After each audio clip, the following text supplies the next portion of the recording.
नमस्ते। आज एक स्टोरी सुनाना चाहता हूँ। स्टोरी है एक कंपनी की और उसमें काम कर रहे एक लड़के की।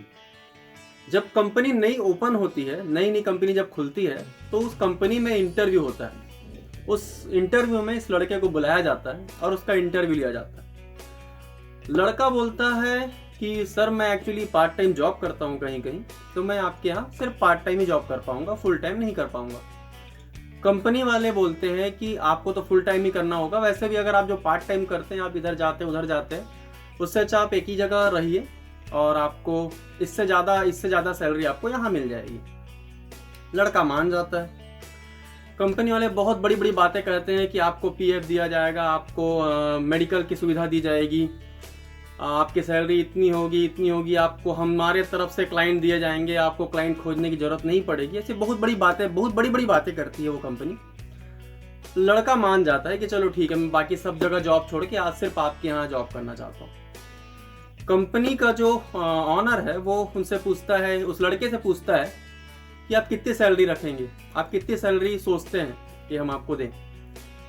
इससे पहले जहाँ मैं काम करता था वहाँ मुझे बेसिक सैलरी 10-12 हज़ार मिलता था, तो मैं ये सोचता हूँ कि यहाँ मुझे कम से कम 15,000 रुपये मिले। कंपनी का जो ऑनर है, जो इंटरव्यू लेते रहता है, वो बोलता है कि इतना तो हम अभी फिलहाल नहीं दे पाएंगे, 12,000 में आप डन कीजिए, 12,000 रुपये मैं आपको फिलहाल देता हूँ और 3 महीने के बाद आपका काम देखकर आपकी सैलरी बढ़ाई जाएगी। लड़का मान जाता है। उसके बाद एग्रीमेंट साइन होता है। एग्रीमेंट में उसकी सैलरी लिखी होती है 10,000 रुपये और 3 महीने के बाद आपका काम देखकर आपकी सैलरी बढ़ाई जाएगी। लड़का जाकर उसके मालिक से बोलता है, जो इंटरव्यू लिए रहता है, कि सर मुझे तो 12,000 बोला गया था। तो मालिक ये बोलता है कि एक्चुअली अभी हम ट्रायल बेस पर रख रहे हैं 3 महीने के लिए, तो 3 महीने आपकी सैलरी 10,000 रहेगी और उसके बाद आपकी सैलरी बढ़ाई जाएगी। लड़का बोलता है चलो सब जगह तो काम छोड़ दिया है, कोई ऑप्शन है नहीं, तो यही जॉब करते हैं, 3 महीने के बाद तो बढ़ ही जाएगी सैलरी, जो मैं सोच रहा हूँ 12 नहीं तो 15,000 तो हो ही जाएगा। लड़का काम करता है। पहले महीने कंपनी वाले सैलरी देने में बहुत लेट कर देते हैं। मतलब कि जो सैलरी 5 तारीख को मिलनी चाहिए वो सैलरी उसको 10 से 15 तारीख के आसपास मिलती है। वो लड़का बहुत टेंशन में आ जाता है कि इतना लेट हो रहा है सैलरी, ऐसा वैसा। फिर कंपनी वाले ऑनर आके बोलता है कि अभी पहला महीना है और हमारा नया काम चालू होगा, तो थोड़ा एडजस्ट करना पड़ेगा आप लोग को। लड़का मान जाता है कि चलो ठीक है, पहला महीना है, कंपनी नई स्टार्ट हुई है, तो हो सकता है कि उनको दिक्कत होगा किसी चीज़ में। वैसे सारे एम्प्लॉयज़ को दिक्कत होती है, बट सारे एम्प्लॉयज़ मान जाते हैं। दूसरा महीना भी सेम दिक्कत होती है, सैलरी लेट से मिलती है। तीसरे महीने भी सेम दिक्कत होती है, सैलरी बहुत लेट से मिलती है। तो सब जो एम्प्लॉयज़ होते हैं वो लोग कंपनी के ऑनर के पास जाते हैं और बोलते हैं कि 2-3 महीने से हो गया, ऐसी दिक्कतें हो रही है, तो अगर ऐसा है कि आपको प्रॉब्लम हो रहा है कि आप इस डेट पे पेमेंट नहीं कर पा रहे हैं, तो आप डेट आगे बढ़ा दीजिए। ऑनर बोलता है कि नहीं, ऐसा कोई दिक्कत नहीं है, आपको हर महीने बराबर सैलरी मिल जाएगी। अब 3 महीने बाद सारे एम्प्लॉयज़ की सैलरी बढ़ने की टाइम होती है, क्योंकि जो कमिटमेंट उस लड़के के साथ किया जाता है वही कमिटमेंट सारे एम्प्लॉयज़ के साथ किया जाता है कि 3 महीने के बाद आपकी सैलरी बढ़ा दी जाएगी। 3 महीने के बाद सारे एम्प्लॉय जाते हैं और एक मीटिंग की डिमांड करते हैं कि मीटिंग की जाए, क्योंकि 3 महीना हो चुका है, जिसको निकालना है, जिसकी सैलरी बढ़नी है बढ़ाए, आप लोगों ने काम देख चुका है किसका कैसा काम है, तो आपको सैलरी बढ़ानी चाहिए। अब क्योंकि उस लड़के ने और उसके साथ बहुत सारे एम्प्लॉयज़ ने बहुत अच्छा काम किया रहता है कंपनी के लिए, तो उस लड़के और सारे एम्प्लॉयज़ को लगता है कि उनकी सैलरी बढ़नी चाहिए। तो मीटिंग होती है, मगर मीटिंग में सैलरी बढ़ाने का कोई बात नहीं होता है। उसके बाद चौथा महीना गुजर जाता है, फिर मीटिंग की बात की जाती है, मीटिंग पे कोई ध्यान नहीं दिया जाता। 5वां महीना हो जाता है तो भी मीटिंग में ध्यान नहीं दिया जाता। 6वां महीना हो जाता है, 7वां, 8वां, 9वां महीना तक कोई भी मीटिंग के लिए ध्यान नहीं दिया जाता, और ना ही सैलरी बढ़ाने की बात की जाती है, और ना ही जितने भी एम्प्लॉयज़ हैं उनके लिए ना पीएफ की बात होती है, ना ही मेडिकल की बात होती है। तो लड़का सोचता है कि 9 महीने से तो ऐसी सैलरी बढ़ नहीं रही है, तो क्यों ना मैं अपना पुराना काम स्टार्ट कर देता हूँ, जो कि वो अपना पार्ट टाइम जो काम करता था वो स्टार्ट कर देता है अपना काम करना। वो अपना पार्ट टाइम स्टार्ट करता है काम, और कंपनी को बोलता है कि वो वहाँ पे कम टाइम देगा। मतलब जैसे अगर वो पहले 8 घंटा देता था तो वो 5 घंटा 6 घंटा देना चालू कर दिया।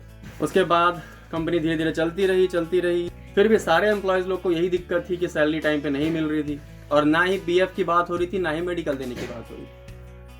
कंपनी जो है वो जितने भी एम्प्लॉयज़ हैं वो अपने तरफ से 100% देते थे, मगर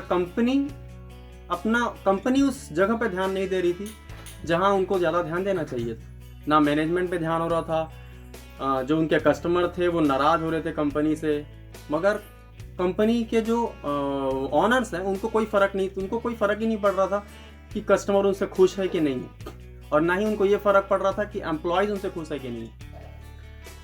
फिर से चलते चलते 1 साल, 1.5 साल, 2 साल निकल चुका। एक टाइम ऐसा आया कि कंपनी की उस ऑनर को अपनी कंपनी बंद करनी पड़ी।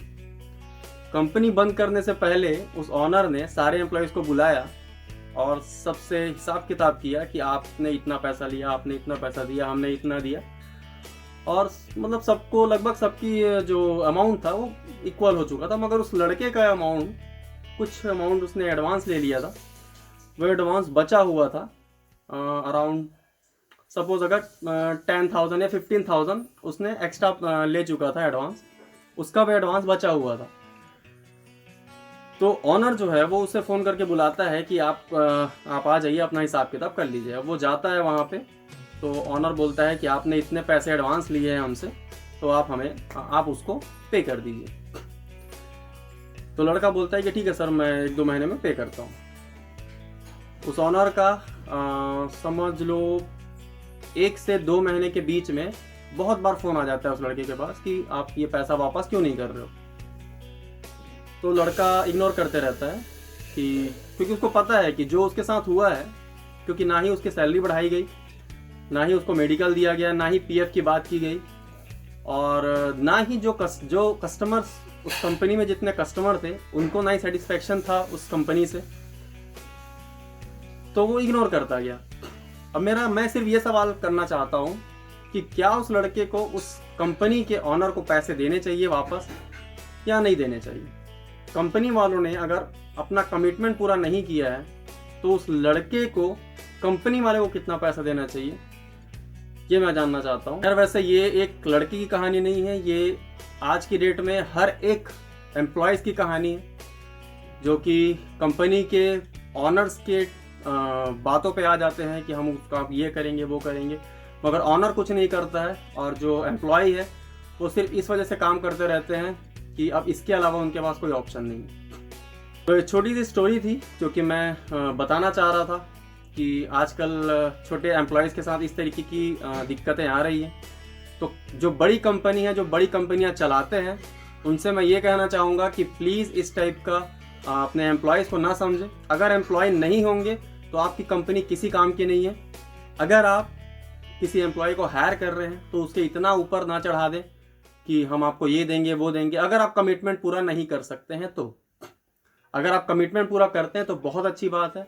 एक और बात याद रखने वाली है कि अगर आपके पास पैसे ज़्यादा हैं तो आप ऐसे ही कंपनी ना खोलें जिसे आप चला ना सकें, क्योंकि आपको तो कोई फ़र्क नहीं पड़ने वाला, मगर आपकी कंपनी में जो एम्प्लॉयज़ काम करते हैं उनको बहुत फ़र्क पड़ता है अगर आपकी कंपनी बंद होती है 1 साल या 2 साल में, तो क्योंकि उस कंपनी से उसका होप बढ़ जाता है कि उसकी अब सैलरी बढ़ने वाली है, इस कंपनी के साथ वो और आगे बढ़ेगा, अपने करियर को और अच्छा करेगा। वो सोचता है कि इस कंपनी के साथ साथ मैं अपने आप को ग्रोथ करता हुआ देखूंगा, मगर जैसा कि वो सोचता है वैसा बिल्कुल नहीं हो पाता। और आपको इससे कोई फ़र्क नहीं पड़ेगा क्योंकि आपके पास इतने पैसे हैं कि अगर आप 2 कंपनी बंद कर देंगे तो आपको कोई फ़र्क नहीं पड़ने वाला। मगर अगर आपके एम्प्लॉयज़ जो आपके कंपनी में काम कर रहे हैं उनको बहुत फ़र्क पड़ता है इन सब चीज़ों से, तो इस बात का ध्यान जरूर रखिएगा। और ध्यान रखिएगा कि हमारे जो बॉडी है, हमारा जो शरीर है, उसमें सारे ऑर्गन मिलके, सारे सेल्स मिलके पूरी बॉडी को चलाते हैं।